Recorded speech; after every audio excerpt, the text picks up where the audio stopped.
Subscribe to our channel and press the bell icon for the latest updates.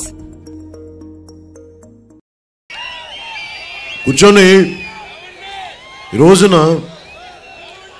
Mayawati గారిని నిజంగా మాయావతి గారిని కలిస్తే ఆవిడ గురించి చాలా మందికి తెలియదు, విసురుగా ఉంటారు, పట్టించుకోరని. మాయావతి గారిలో మనస్ఫూర్తిగా నేను చెప్తున్నాను, నాకు ఒక మాతృమూర్తి కనిపించింది, ఒక పెద్దగా కనిపించింది. నాకు గొప్ప మనిషి, కదిలిపోయిన ఆవిడ చూపించి నా పైన చూపిన ఆదరణకి నేను అనుకోలేదు. ఆవిడ కూర్చోబెట్టి ఆవిడ మాట్లాడిన విధానం, ఆవిడేమనుకోలేదు, ముందు సీట్లు గీట్లు వీటి గురించి కాదు మాట్లాడాల్సింది, బంధం పెరగాలి, ముందుకెళ్ళాలి మనం అని చెప్పి అందరికీ చెప్పి, ఎవ్వరు కూడా దీన్ని దయచేసి చెడగొట్టొద్దు, వచ్చే దశాబ్దాలుగా ఉండాలి అని చెప్పి కోరుకొని దీవించి పంపారు నన్ను ఆవిడ. నేను నిజంగా ఆవిడని ఆశించలేదు. అలాంటి మాతృమూర్తికి వేమూరు సభ నుంచి గుండెల్లోతులోంచి ఆ తల్లికి నేను హృదయపూర్వక నమస్కారాలు తెలియజేస్తున్నాను.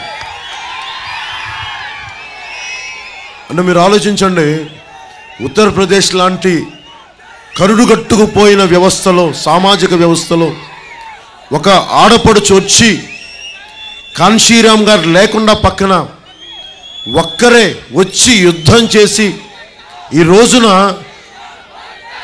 కాంగ్రెస్ పార్టీ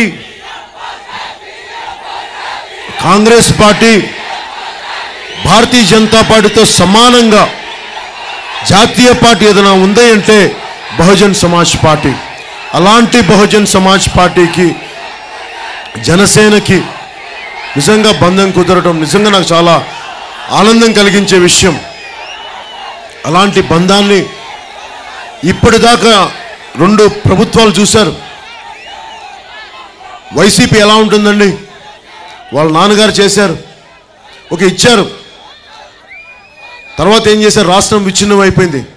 మాస్టర్జీ గారు మేము మాట్లాడుకునేవాళ్ళం రాజకీయాల గురించి, ఎప్పుడు కాదు 2000 ముందే మాట్లాడుకునేవాళ్ళు రాజకీయాల గురించి, అప్పుడు ఉమ్మడి రాష్ట్ర వ్యవస్థ గురించి మాట్లాడుకునేవాళ్ళం. ఆయన చాలా బలంగా కోరుకునేవాళ్ళు, మీరు పార్టీ పెట్టాలి, మీరు రాజకీయాల్లోకి రావాలని.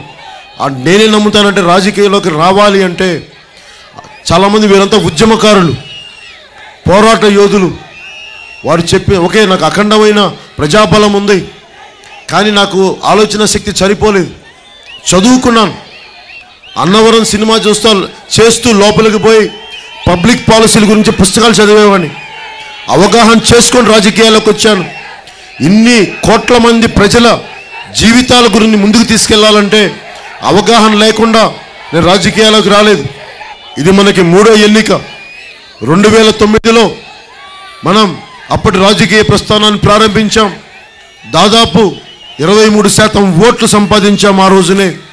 అలాగే 2014లో మనం ఈ ప్రభుత్వం కావాలి, ఈ పార్టీకి మనం అండగా ఉందామంటే ఆ ప్రభుత్వం ఈ రోజున ప్రభుత్వంలోకి వచ్చింది, ఆ పార్టీ ప్రభుత్వంలోకి వచ్చింది. ఈ రోజున చెప్తున్నాం, అందరికీ పల్లకీలు మోసాం, ఈ రోజున నేను మీకు పల్లకీలు మోయడానికి జనసేన పార్టీని ప్రభుత్వంలో తెద్దాం.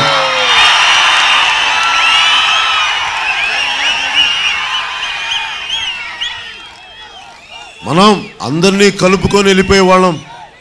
నాకు ఏ ఒక్కరి మీద నిజంగా కక్ష సాధింపు చర్యలుంటే తెలుగుదేశం చంద్రబాబు గారికి ఎందుకు సపోర్ట్ చేస్తాం?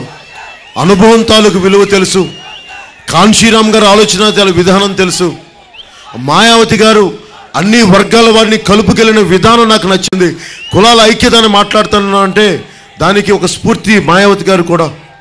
అందుకనే కులాలని, వర్గాలని, అన్ని వర్గాలని కలుపుకొని వెళ్తేనే తప్ప సమాజం బాగుండదు. ఇవన్నీ ఆలోచించి జనసేనని ఏదో ఒక ఎన్నికల కోసం అన్నట్టుగా వీళ్ళు మాట్లాడుతూ ఉన్నారు. మనకేమన్నారు, ముందు ఎవరుంటారు నీ పక్కన అన్నారు. నా పక్కన రోజున పెద్ద పెద్ద వ్యక్తులు లేరు, నా దగ్గర ఉన్నది మా ఆడపడుచులు, మా జన సైనికులే ఉన్నారు. ఆ రోజున సైలెంట్గా వచ్చి జాగ్రత్తగా చేసుకోని చెప్పింది పెద్దలు. భరత్ భూషణ్ గారు లాంటి పెద్దలు అనేకులు వెనక నుంచి మేము జాగ్రత్తగా చూస్తున్నాం, నువ్వు జాగ్రత్తగా చేసుకుంటూ వెళ్తే రావాల్సిన సమయంలో మేము బయటకు వస్తామని చెప్పారు. వారి మాట నిలబెట్టుకున్నారు అలాంటి పెద్దలందరూ. Subscribe to our channel and press the bell icon for the latest updates.